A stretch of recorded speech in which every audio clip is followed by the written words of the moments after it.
Kita langsung saja ke materi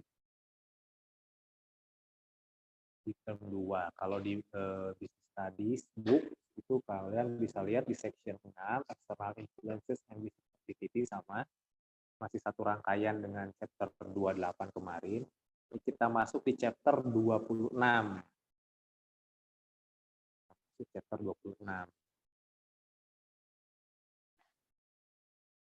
Nanti saya scanin juga lah kalau kalian ada materi, saya scan juga. Oke, saya coba share screen dulu. Ngeblank lah ya.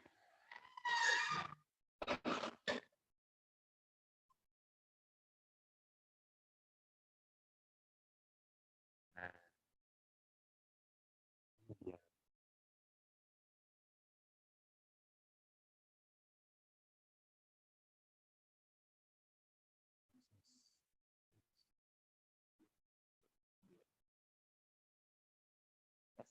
Nggak apa-apa ya.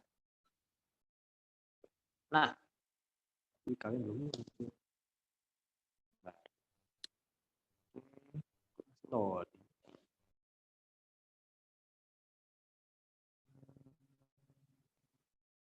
Nah, jadi kalau lihat di layar itu bisa dilihat itu topik kita term ini, term 2. Topik term 2, chapter 26, Government Economic Objectives and Policies. Jadi sasaran atau tujuan ekonomi dari pemerintah dan kebijakan dari pemerintah. Ya.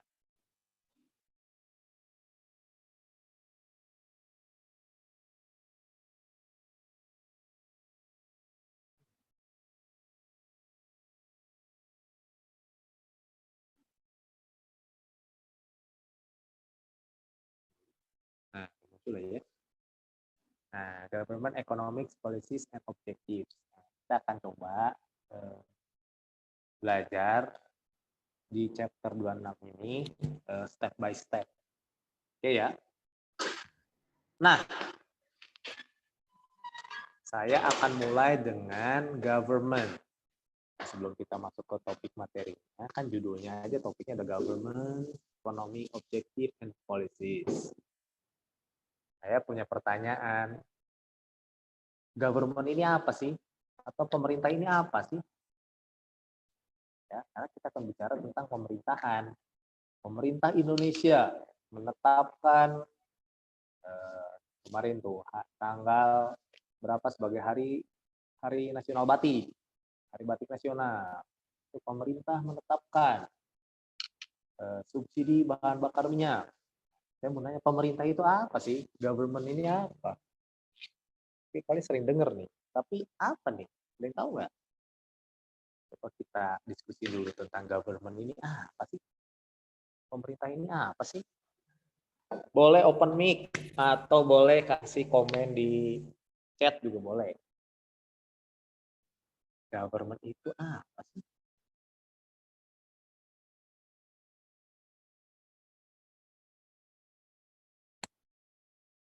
Silakan yang mau kasih komentar, yang mau kasih pendapat. Apa sih government ini? What is government? Nah, kita belum belajar. Kita belum masuk ke banyak materi-materi. Kita harus belajar step by step dulu.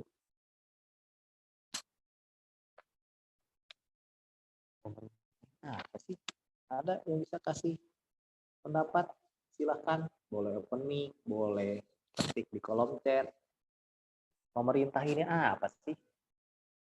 Kita sering mendengar pemerintah Indonesia. Contohnya nggak ya? Nah, contoh nih, kemarin nih saya dapat berita nih, dan kalian juga banyak yang tahu nih. Tolak rancangan undang-undang Cipta Kerja. Fraksi Rakyat Indonesia menyatakan bahwa pemerintah dan DPR telah hianati rakyat. Nah, siapa pemerintah ini? Apa pemerintah ini? Apa pemerintah ini? Coba. Ini jelas nih, kemarin tanggal 5 Oktober berita ini lagi rame-ramenya dibahas sekarang. Pemerintah kan tolak RUU, tolak rancangan Undang-Undang Cipta Kerja. Fraksi Rakyat Indonesia menyatakan bahwa pemerintah dan DPR telah hianati rakyat. Waduh. Nah, dulu. Siapa sih pemerintah ini? Apa pemerintah ini? Pemerintah itu kumpulan orang-orang yang mengatur rakyat dari suatu negara. Kumpulan orang-orang boleh yang mengatur rakyat dari suatu negara. Oke. Poinnya ada di chat nih. Pemerintah adalah orang-orang yang mengatur sesuatu dalam suatu bidang organisasi untuk sebuah negara. Oke. Tadi Teresa Bona, organisasi yang berkewenangan dalam suatu daerah atau negara. Nando jawabnya pemerintah Joko Widodo. Oke, ada lagi yang lain? Apa sih pemerintah ini? Siapa ini nih? Pemerintah dan DPR telah hianati rakyat. Waduh, siapa ini pemerintah ini jadinya nih?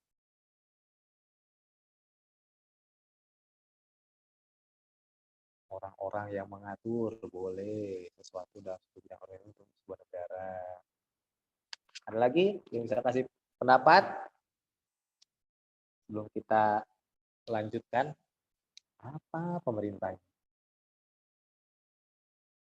Rakyat yang dipilih oleh rakyat untuk mengatur negara. Oke. Apalagi pemerintah atau government. Apa sih? Banyak tuh contoh, ini salah satu contoh beritanya. Pemerintah tolak RUU Cipta Kerja fraksi Rakyat Indonesia. Pemerintah dan DPR telah hianati rakyat. Masih apa ini pemerintah ini? Ada pemerintah. Ada lagi?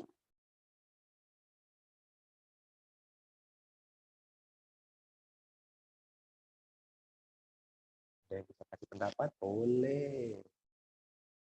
Sebelum kita lanjutkan berikutnya. Atau ada berita lagi, pemerintah menetapkan, kemarin saya lupa masukin beritanya. Pemerintah menetapkan tarif swab test mandiri. Kalau kita mau tes swab test mandiri nih, pengen tahu nih kita terjangkit virus COVID-19 atau enggak, pemerintah menetapkan harga paling mahal 900.000. Nah itu, pemerintah menetapkan. Ada lagi, sebelumnya pemerintah menetapkan harga maksimal atau harga maksimal rapid test sekarang bukan 150.000 tapi 90.000. Nah, kita lihat tuh, banyak kita baca banyak berita kumpulan orang atau organisasi yang mewakili suatu daerah yang berkewenangan menetapkan hukum serta undang-undang. Oke. Ini sebenarnya ada di pelajaran ini sih sebenarnya, pelajaran PKN nih kayaknya. Civic. Pernah dibahas nggak tuh ya? Atau lupa, kalian pernah dibahas nggak tentang pemerintah ini? Apa sih pemerintah ini?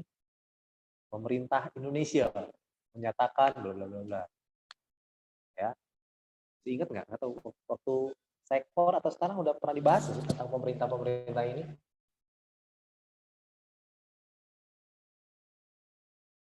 Nggak ada lagi yang mau kasih pendapat? Oke, nggak apa-apa. Jadi kita belajar dulu nih, karena ini kan tadi dari jawaban-jawaban yang kalian berikan tidak salah, ya tidak salah. Memang kadang juga kita bingung pemerintah itu siapa ya? Ya benar sih. Bicara orang-orang, ada orang-orang di situ. Ya nggak mungkin lah kalau bukan orang, siapa yang ngatur? Kan nggak mungkin mesin. Ya kali mesin. Emang kita robot enggak kan? Tapi kan ada yang ngatur orang nih. Berarti benar nih orang nih. Cuman orangnya itu siapa? Itu pertanyaan itu kan, orangnya ini siapa? Nah, kalau kita learning from the definition atau based on the definition, definisi. Nah, from business dictionary, government, a group of people that governs a community or unit. It sets and administers public policy and exercises executive. Bla bla bla. Nah, intinya sama tuh tadi sama kalian yang kalian kemukakan. A group of people, orang-orang, sebuah kelompok, ya, dari orang-orang, dari sebuah komunitas iya, atau dari beberapa unit, itu bisa daerah, bisa kota dan sebagainya. Nah, yang mengatur, benar tuh mengatur tadi saya mengatakan juga mengatur. Kalau secara bahasa Indonesia, secara harafiah, pemerintah berasal dari kata perintah, yang berarti perkataan yang bermaksud menyuruh atau berarti juga aba-aba atau komando. Kalau kita belajar bahasa Indonesia, pemerintah berarti orang yang suka memerintah, ya kan? Kalau kita belajar bahasa dari kata-katanya dulu lah ya. Kalau menurut KBBI, pemerintah adalah sebuah sistem yang menjalankan wewenang dan kekuasaan yang mengatur kehidupan sosial, ekonomi, dan politik suatu negara. Nah, saya lebih suka definition yang menurut Kamus Besar Bahasa Indonesia, atau bisa juga dilihat di Merriam-Webster ya, atau bisa juga lihat di Cambridge Dictionary, itu lebih tepat benar.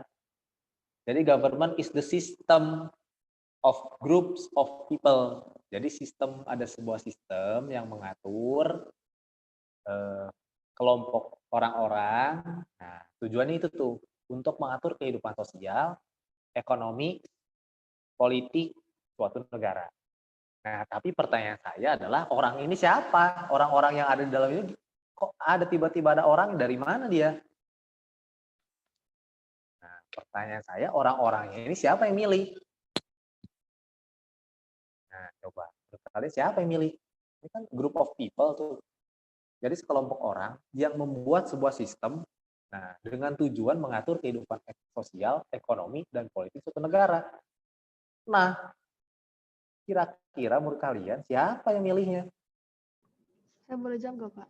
Boleh, nggak apa-apa. Tergantung pemilihannya sih, Pak. Yang saya tahu kan demokrasi. Demokrasi itu kan oleh rakyat, untuk rakyat, dari rakyat juga, Pak. Jadi kalau yang milih-milih pemerintah ini ya rakyat-rakyat juga. Oke. Selain itu, ada lagi nggak? Kan group of people tuh tadi yang membuat sebuah sistem. Kita tahu kalau yang namanya sebuah sistem itu untuk mengatur, tujuan membuat sistem itu pasti mengatur supaya lebih rapi, lebih teratur, lebih terarah. Itu sistem tuh. Nah, jadi tapi pertanyaannya dah, group of people-nya ini dari mana? Dipilih. Nah, kita kata dipilih. Nah, dipilihnya gimana cara milihnya? Apa yang kalian tahu? Kalau kita bicara tentang pilihan, memilih. Siapa yang memilih? Rakyat. Nah, orang yang dipilih dari rakyat juga. Siapa yang memilih? Rakyat, benar. Caranya gimana? Cara memilih. Kalau demokrasi ya pemilu, Pak. Nah, jadi kalau kita bicara, ini kan sebenarnya makanya tadi saya bilang ini kan kayaknya mungkin udah pernah dibahas di PKN lah ya, di civic. Nah, memang dipilih melalui pemilu, pemilihan umum, ya. Nah, itu salah satunya kalau secara demokrasi, sistem sistem sistem pemerintahannya demokrasi ya dipilih. Tapi kalau misalkan sistem pemerintahannya kapitalis atau sosialis kayak di Korea Utara, siapa yang milih? Monarki gitu ya, Pak? Monarki kerajaan, kayak di Inggris tuh. Turun menurun mungkin, Pak. Nah, turun temurun dari Ratu Queen Elizabeth turun itu semua. Kalau dari Korea Utara yang dia lebih ke sosialis itu dikuasai oleh satu orang doang tuh. Keluarganya terus tuh dari kakeknya ke bapaknya ke anaknya, nanti anaknya meninggal, cucunya meninggal, dicitnya semua. Jadi itu yang banyak, tapi intinya tetap mereka dipilih, tujuan utamanya adalah untuk mengarrange, memanage kehidupan sosial. Artinya gini, sekelompok group of people ini bertujuan untuk membantu mengatur ya tadi kehidupan sosial, ekonomi, dan politik. Makanya kalau kita bicara di Indonesia, atau saya rasa kalau di semua negara pun sama lah ya. Kita ada namanya tuh government, apa ya namanya ya, branches ya, apa ya, saya lupa. Pokoknya dia ada di dalamnya itu ada legislatif, kalau kalian pernah dengar ada legislatif, ada eksekutif, ada yudikatif. Nah itu tuh, nggak tahu kalian masih ingat nggak? Itu pelajaran di civic. Nah, itu kan ada yang jadi dari group of people itu karena bertugas untuk mengatur kehidupan sosialnya punya tugas dan tanggung jawab yang berbeda. Nah dibagi tuh ada eksekutif, ada legislatif, ada yudikatif, ada orang yang ada group of people yang mengatur membuat undang-undang, menyusun undang-undang, contohnya kayak di berita ini nih itu. Ya, dia memang membuat rancangan undang-undang cipta kerja, menyusun bagaimana nanti untuk tenaga kerja dan sebagainya diatur, disusun segala macam. Ada RUU, apalagi banyak tuh semua tuh. Saya mau nanya dulu, siapa yang pernah dengar tadi istilah ada legislatif, ada eksekutif, Trias politika. nah itu istilahnya apa? Trias politika. Nah saya mau nanya dulu nih, nah kita belajar pemerintah, kita udah tahu nih group of people yang memang ingat ya, ternyata kalau kita bicara group of people, tujuan utama pertama itu dipilih untuk mengatur ya. Berarti kalau kalian bisa lihat dalam kehidupan sehari-hari atau dalam kehidupan pejabat-pejabat negara yang ada sekarang, yang dia menunjukkan ternyata dia korupsi, ternyata dia menipu, ternyata dia tidak bekerja dengan baik, berarti sebenarnya tidak sesuai dengan tujuan utamanya dia dipilih. Nah, jadi kita tahu nih, oh sebenarnya orang-orang itu harusnya dipilih itu untuk membantu mengatur. Lah kok ternyata dia korupsi sekarang, berarti dia tidak menjalankan wewenang dan kekuasaannya. Malah dia menyalahgunakan wewenang dan kekuasaan. Makanya diatur, nanti ada juga, ada hukum dan sebagainya. Oke, kembali ke tadi yang trias politika. Ada yang masih ingat nggak? Kalau di Indonesia kan ada, sama sih. Kalau kita bicara legislatif, itu mereka fungsinya ngapain? Ada yang masih ingat nggak? Membuat undang-undang. Legislatif membuat undang-undang. Kalau eksekutif? Melaksanakan undang-undang. Melaksanakan. Yudikatif atau yudikari? Pengawas. Pengawas. Ada lagi yang lain yang bisa menambahkan? Itu aja sih Pak, emang kayak gitu. Nah, jadi sebenarnya sama ya, tadi group of people itu dibagi berdasarkan tugas dan fungsinya. Topoksi, tugas, pokok, fungsinya. Jadi ada yang memang menyusun undang-undang, lalu ada yang menjalankan, ada yang mengawasi. Nah itu sama tuh. Sebenarnya kalau kita belajar ke manajemen, ya memang seperti itu. Karena kita bicara negara atau pemerintah itu harus di-manage. Seperti manajemen dalam sebuah perusahaan atau organisasi sosial. Karena kita mengatur orang, perlu diatur sedemikian rupa. Jadi sebetulnya setelah terpilih tadi group of people tadi, yang memang dipilih melalui mungkin dari pemilu, dari pemilih yang secara demokrasi dan sebagainya, tujuan utamanya itu untuk mengatur dari sisi kehidupan sosial, bagaimana perilaku masyarakatnya, bagaimana nilai-nilainya seperti apa yang dianut dalam pandangan negara tersebut. Tapi kalau kita bicara, karena kita fokus di bisnis studies, berarti kita hanya melihat dari sisi ekonominya. Bagaimana government ini, pemerintah ini mengatur sebuah perekonomian sebuah negara. Contoh di Indonesia, rakyatnya itu jumlah rakyat 270 juta jiwa. Nah harus diatur tuh dengan berbagai macam usia, berbagai macam pekerjaan, perbedaan dari sisi jenis kelamin, banyak tuh. Yang diatur banyak banget tuh. Ya, mengatur satu orang aja mungkin susah, ini apalagi mengatur banyak orang. Hanya dipilih.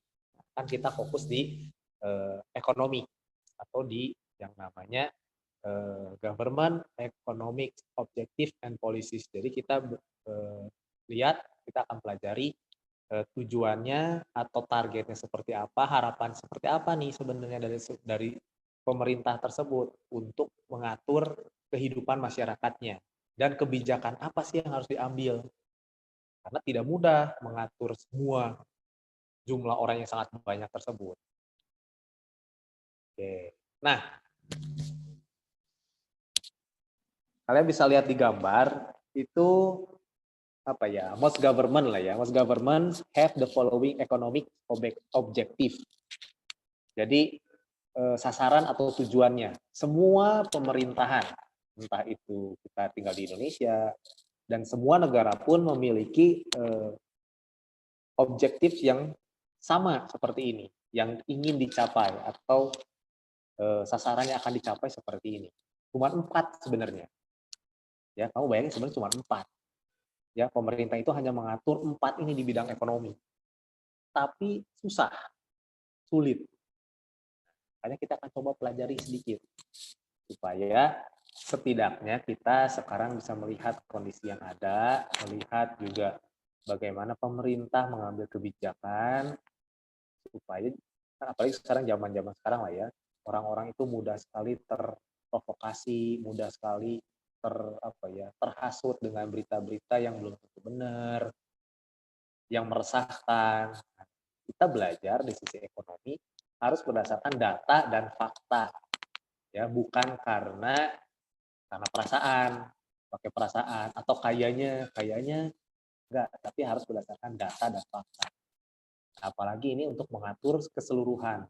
Kalau di pembukaan Undang-Undang 45 kan mengatur hajat hidup orang banyak, itu sangat berpengaruh. Oke, ya. Nomor pertama itu low inflation, ada yang disebut inflasi. Ada juga next another objective itu low unemployment atau tingkat pengangguran yang rendah. Kalau tadi tingkat inflasi yang rendah.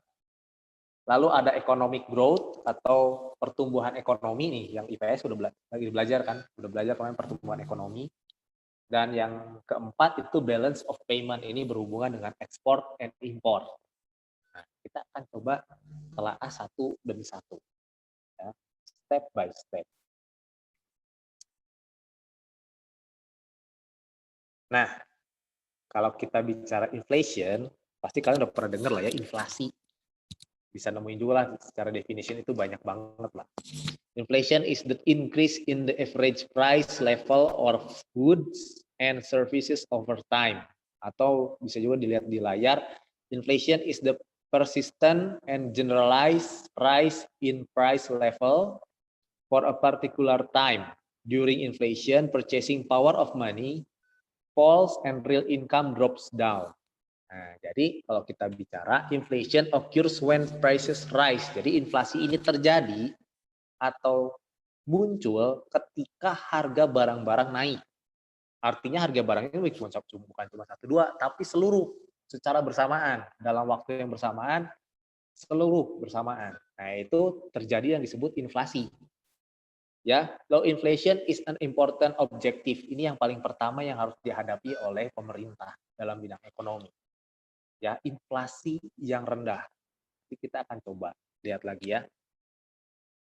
Di sini when price rise rapidly, it can be serious for the whole country. Jadi ketika harga barang-barang itu naik tidak terkendali, itu sangat berbahaya. Contoh banyak negara-negara, mungkin kalian beberapa waktu lalu dengar berita di Turki, di Yunani, yang terakhir di Venezuela, itu sangat tidak terkendali inflasinya. Harga barang bisa naik banget. Bisa berkali-kali lipat. Di Indonesia pernah nggak terjadi seperti itu? Pernah, waktu krisis ekonomi tahun 98. Krisis ekonomi tahun 2000-an. Itu inflasi tuh naik tuh harga.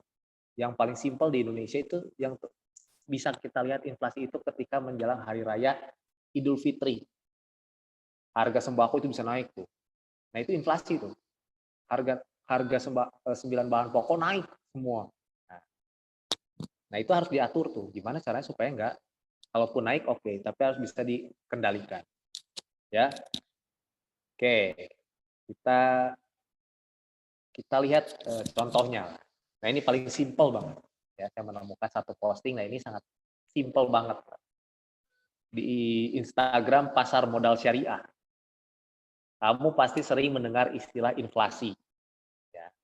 Menurut Bank Indonesia, inflasi adalah kenaikan harga secara umum dan terus-menerus dalam jangka waktu tertentu Kenaikan harga dari satu atau dua barang saja tidak dapat disebut inflasi, kecuali bila kenaikan itu meluas atau mengakibatkan kenaikan harga pada barang lainnya. Nah, ini contoh inflasi. Ya, di tahun 2010 kita punya, kalian mungkin lah ya, kalian punya uang 100.000 di tahun 2010, berarti 10 tahun lalu. Dengan uang 100.000, kalian bisa mendapatkan 10 mangkok bakso. Ya. Kalian bisa menemukan nih di sini nih. 10 mangkok bakso. Ya. Berarti satu mangkoknya itu harganya berapa? 10.000. Masih dapat tuh 10.000 dulu waktu tahun 2010, 10 tahun lalu. Dengan uang 100.000 kita bisa dapat 10 mangkuk bakso. Nah, di tahun 2015 kita tetap nih uangnya punya 100.000. Tapi 5 tahun kemudian kita beliin bakso juga tuh dengan bakso yang sama, nggak dapat tuh 10 mangkok. Ternyata di tahun 2015 kalau kita punya uang 100.000 kita cuma bisa beli bisa beli bakso 7 mangkuk. Artinya anggaplah satu mangkoknya itu sekitar 15.000. Naik tuh, harganya naik tuh. Terus 5 tahun kemudian atau 10 tahun kemudian dari tahun 2010 di tahun 2020 sekarang kita punya uang yang sama, nominalnya 100.000. Nah, ternyata saat ini di tahun 2020 dengan uang 100.000 kita cuma bisa beli 5 mangkok bakso. Yang artinya satu mangkok porsi bakso itu 20.000. Nah, ini yang disebut inflasi. Atau lebih simpelnya, saya bisa katakan inflasi itu penurunan nilai mata uang. Ya, uangnya sama nih. 100.000 kok sama. Tapi nilainya berkurang sekarang. Kenapa? Karena harga barangnya udah naik. Tiap tahun seperti ini? Yes. Nah, ini yang harus dikendalikan. Ya, jangan sampai terjadi inflasi ini tidak terkendali. Artinya harganya makin mahal, uangnya kan tetap sama segitu. Tapi kita dapat barangnya lebih sedikit. Nah, ya ini tentang inflasi. Simple banget nih. Kalau kita bicara inflasi. Ya. Kalau di buku juga bisa dilihat di situ ada there are the problems of country will have if there is rapid inflation. Artinya apa yang terjadi jika inflasi itu tidak bisa dikendalikan. Apa yang terjadi dengan sebuah negara, dengan perekonomian sebuah negara? Nah, kalau kita bicara inflation, itu kita bisa tahu seperti apa nih inflasinya. Nah, biasanya inflasi itu, atau bisa kita silakan rate of inflation itu biasanya menggunakan persentase, pakai angka. Jadi berapa nih inflasinya? 7%, 8%, 5%, dan sebagainya.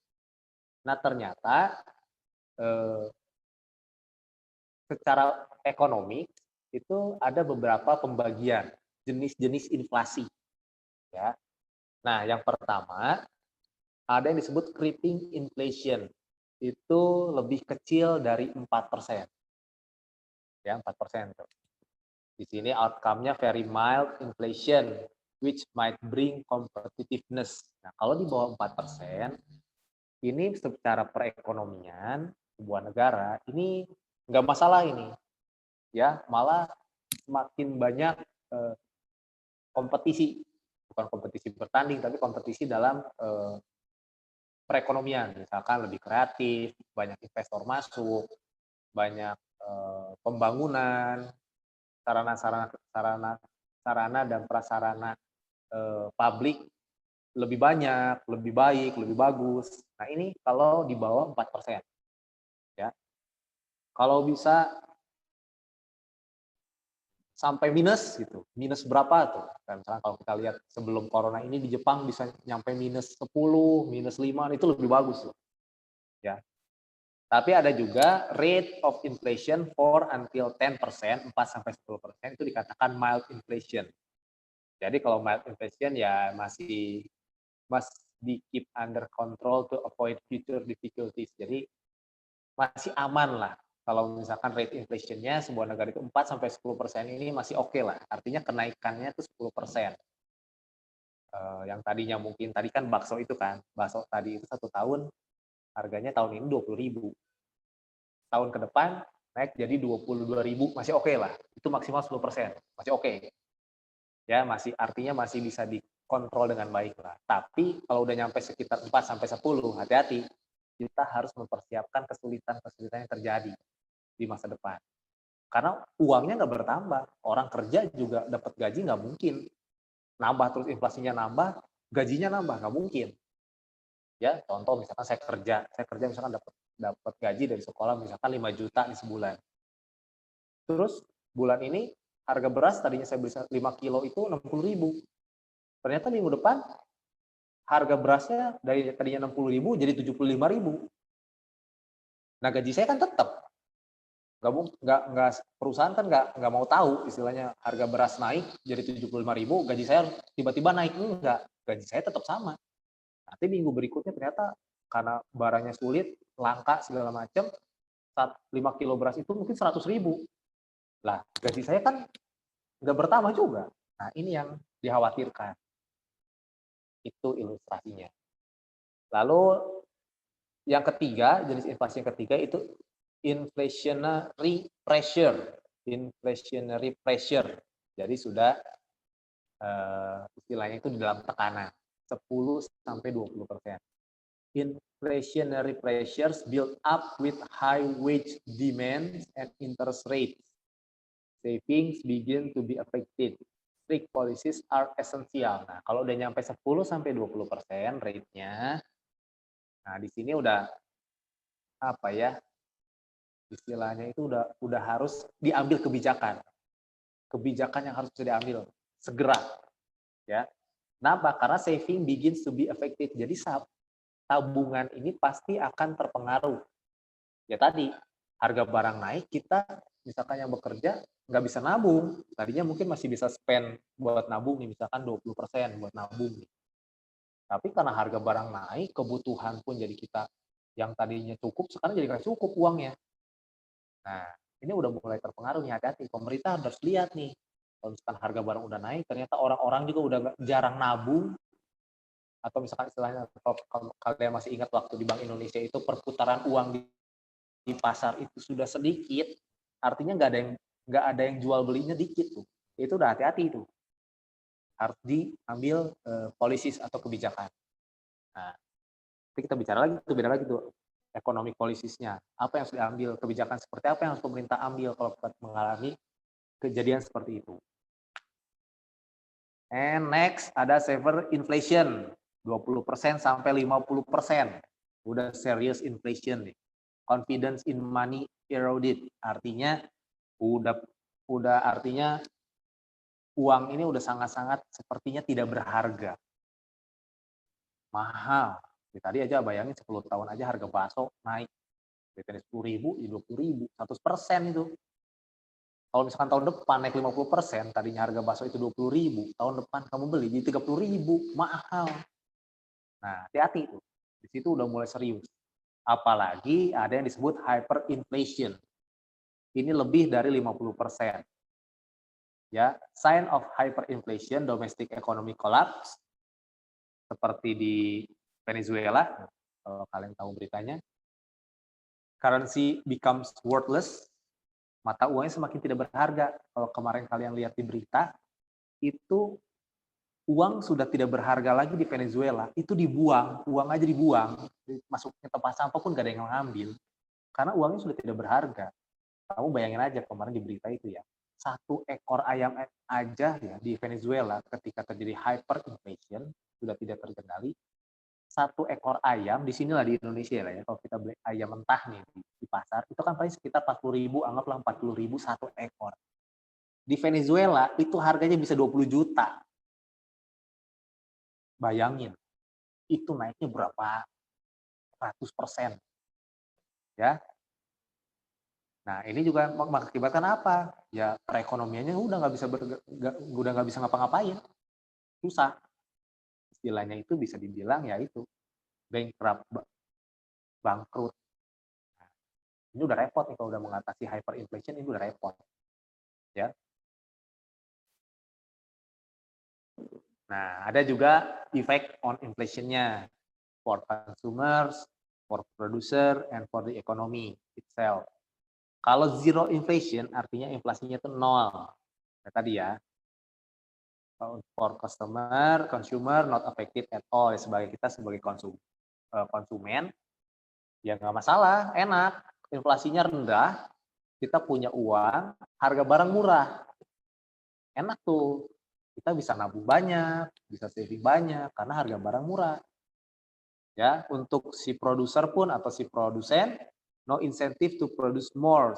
Same production, untuk produksi pun aman, cukup. Ya, kalau secara ekonomi stagnan for almost same level of production. Ya, untuk ekonomi sebenarnya ya oke lah gitu, tapi nggak ada kemajuan, nggak ada kemunduran, jadi stagnan kalau secara ekonomi. Jadi ya seperti itu. Lalu kalau misalkan kalau kita bicara tadi udah masuk fase mild inflation for consumer atau kita sebagai konsumen, affected but not much, demand may be same. Jadi sebenarnya nggak terlalu, ya tadi ya mild ya, sampai 10% itu 4-10% masih oke lah buat kita lah ya. Karena mungkin kalau orang yang bekerja, mungkin dia bekerja 1 tahun mungkin ada peningkatan, kenaikan gajinya mungkin 10% juga tuh. Jadi sebenarnya nggak masalah tuh, ya. Kalau untuk produsen atau producers have incentive to produce more, higher production. Jadi oke lah, masih bisa juga, masih aman lah. Ini masih bisa memproduksi lebih banyak, ya. Kalau for the economic itself, economic expand, our production increase. Sama lah. Jadi perlu membutuhkan produk, ya bisa lah, masih terkendali. Tapi kalau udah di high inflation yang tadi ya, udah lebih dari 10%, bahkan udah lebih dari 50%, for consumer affected much, sangat berpengaruh tadi yang saya jelasin tadi ya. Demand may be lower in many product. Bahkan kita dengan harga mahal kita nggak bisa beli. Ya, barangnya ada tapi mahal, uangnya nggak ada. Nah itu yang repot, uangnya nggak ada karena bahannya mahal. Kita nggak bisa beli tuh, nggak bisa memenuhi kebutuhan. Ya, producer of inelastic product affected, production lower for lower demand. Sama ini udah mulai kalau high inflation itu udah repot. Harga bahan baku mahal, produksinya pun susah, yang beli nggak ada, susah jadinya, repot. Ya, kalau for the economy squeezes as production falls, sama lah artinya ya dari sisi pemenuhan kebutuhan pun tidak terpenuhi. Ya harganya mahal, ya mau dibeli gimana, buat makan aja susah, atau beli barang-barang yang lain. Ya, nah itu istilahnya effect of inflation. Nah ini banyak lagi sebenarnya, banyak banget ini pokoknya, ini tadi saya jelaskan sebenarnya dari effect kalau misalkan 0-4%, terus 5-100% dan sebagainya. Ini sebenarnya effect dari inflation itu sendiri. Nah di buku juga ada sebenarnya the problems a country will have if there is rapid inflation. Yang pertama, workers' wage will not buy as many goods as before. Nah, tadi, seperti yang saya kasih contoh tadi, yaitu gaji saya kan nggak bertambah, tapi barang-barang harganya naik. Jadi pemenuhan kebutuhannya tidak seperti sebelumnya, pasti akan kurang, ada yang kurang. Tidak bisa memenuhi semuanya, tadinya bisa kita penuhi semuanya, bahkan kalau lebih kita bisa nabung, tapi karena harga barang naik, ya nggak bisa nabung. Ya. This means that people's real incomes will fall. Artinya uang yang didapatkan atau pendapatan kita itu akan berkurang. Ya. Real income is the value in terms of what can be brought of an income. Ada contohnya di buku nanti saya kasih aja lah ya. If a worker receive a 6% wage increase but prices rise by 10% in the same year, then the worker's real income has fallen by 4%. Workers may demand higher wage so that their real income increase. Yang tadi saya bilang, gajinya mungkin akan mengalami kenaikan ya kalau orang-orang kerja lah ya. Mungkin akan mengalami kenaikan per tahun itu 10%. Tapi ternyata harga barang naiknya tuh di tahun itu 15%. Ya, jadi sekalipun gaji saya naik 10%, tapi harga barangnya naik 15%, sebetulnya saya mengalami kerugian minus 5%. Nah, itu jadi akibat dari high inflation. Ya, selain itu prices of the goods products in the country will be higher than those in other countries. Harga barang juga naik ya dibandingkan dengan negara lain. People may buy foreign goods instead. Jobs in the country will be lost. Salah satunya itu tadi. Kalau inflasinya tinggi, tadi kan bahan baku untuk si produser, bahan baku pun naik. Akhirnya nggak bisa produksi, nggak bisa jualan. Akibatnya apa? Karyawannya dirumahkan atau karyawannya diberhentikan. Kayak contoh sekarang nih, kondisi saat ini kan, dengan adanya COVID-19, ya banyak perusahaan-perusahaan yang tutup. Perusahaannya tutup, orang banyak pengangguran. Oh, kalau orang udah nganggur, nggak punya pekerjaan, nggak punya income, nggak punya penghasilan. Sedangkan tadi kebutuhannya harus tetap dipenuhi. Itu tuh, gara-gara si inflasi itu. Ada istilahnya itu kalau kita bicara di bidang ekonomi, inflasi itu luka atau borok yang nggak pernah bisa sembuh. Itu inflasi. Karena semua negara menghadapi hal yang sama, ya. Terus there's another problem, businesses will be unlikely to want to expand and create more jobs in the near future. The living standards are likely to fall. Ini juga sama dengan inflasi yang tinggi.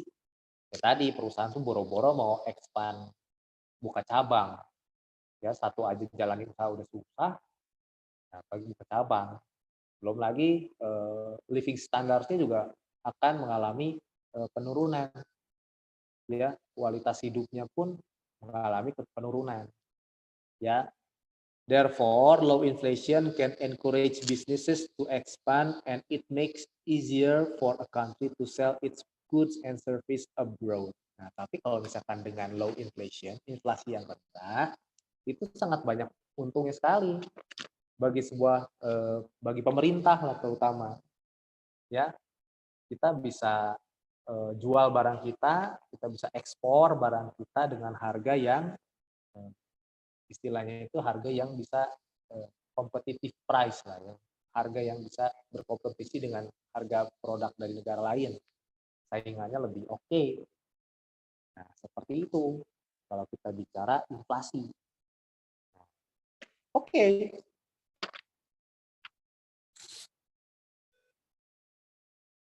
Nah, itu sedikit tentang inflasi. Ada yang tanya juga?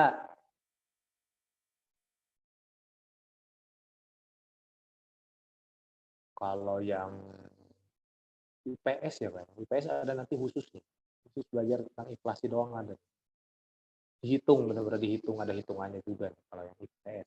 Tapi kalau bisa hari ini lebih ke apa ya, kalian bisa tahu lah bahwa setiap pemerintah itu punya tujuan, punya sasaran yang ingin dicapai. Dan yang utama, semua negara pun, semua pemerintah di dunia ini, satu, sasarannya itu low inflation, inflasi yang rendah. Ya, karena itu efeknya tuh banyak, sangat berakibat dari inflasi itu banyak sekali. Ya, masalah ekonomi yang nggak habis-habisnya yaitu inflasi. Nah, gimana cara? Indonesia ini masih sekitar berapa ya inflasinya? Sekitar Makanya sih saya sih belum nggak eh, nggak nyampe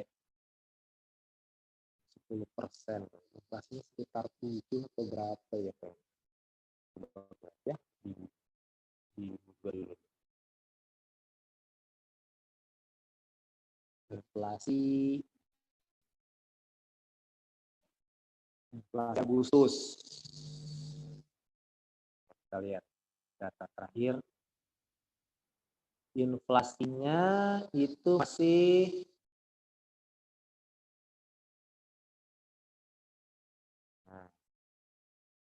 inflasi tahunan. Inflasi tahunan Indonesia 2020. Kita lihat inflasinya masih sampai per bulan Agustus nih.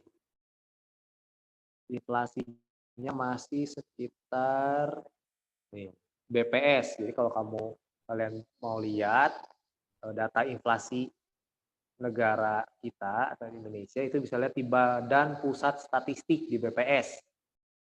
Di sini inflasi tahun 2020 nih per Juli itu sebesar 0,98%. Berarti masih di bawah 4 tuh. Masih oke sebenarnya. Kalau tahunannya year of year-nya 1,54%. Jadi sebetulnya tuh masih oke Indonesia ini. Inflasinya masih kecil masih di bawah 4 ya. Targetnya di tahun 2020 ini di sini di berita dijelasin target Indonesia itu 2-4%. Nah, pasti ada target-targetnya tuh. Ya. Ini per Agustus. Berarti ya sekitar September 2 bulan lalu ya. Nah, ini targetnya sampai tahun ini masih di bawah 4. Supaya kenapa walaupun terjadi pandemi kayak begini, tetap yang namanya perekonomian itu tetap harus dipertimbangkan dan harus diutamakan. Kita masih bersyukur nih Indonesia masih menargetkan 2-4 inflasinya, supaya ya tadi kalaupun ada kenaikan harga barang itu ya cuma sekitar sampai 4%, nggak lebih dari 4%. Itu. Jadi orang-orang yang bekerja, kayak saya, yang orang-orang bekerja yang dapat penghasilan dari pekerjaannya, setahun cuma naik gajinya 10%, itu masih istilah itu masih bisa ada lebihnya lah. Nah, seperti itu. Bisa dilihat nanti kalau kalian ini di data BPS. Ya. Walaupun mungkin pada kenyataannya sekarang itu dari sisi pendapatan nasional itu kan minus tuh, minus 5, minus 4 sampai 5. Tapi yang penting kalau kita sebagai masyarakat mah yang penting inflasinya rendah. Uang kita walaupun sekarang kondisi seperti ini, tapi keperluan dan kebutuhan kita masih bisa terpenuhi. Nah, itulah sedikit tentang inflasi. Ada yang tanya dulu nggak? Sampai sini tentang inflasi.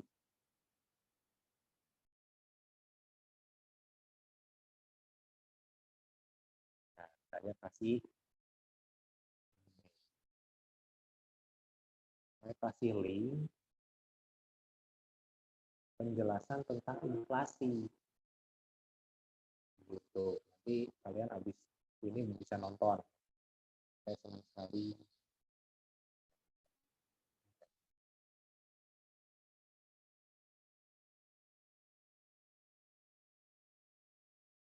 Soalnya kalau Twitter di ini takutnya lelaki.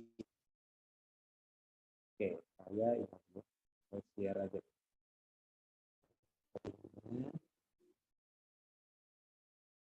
Ya, ini boleh nih buat kalau belum bisa dilihat link.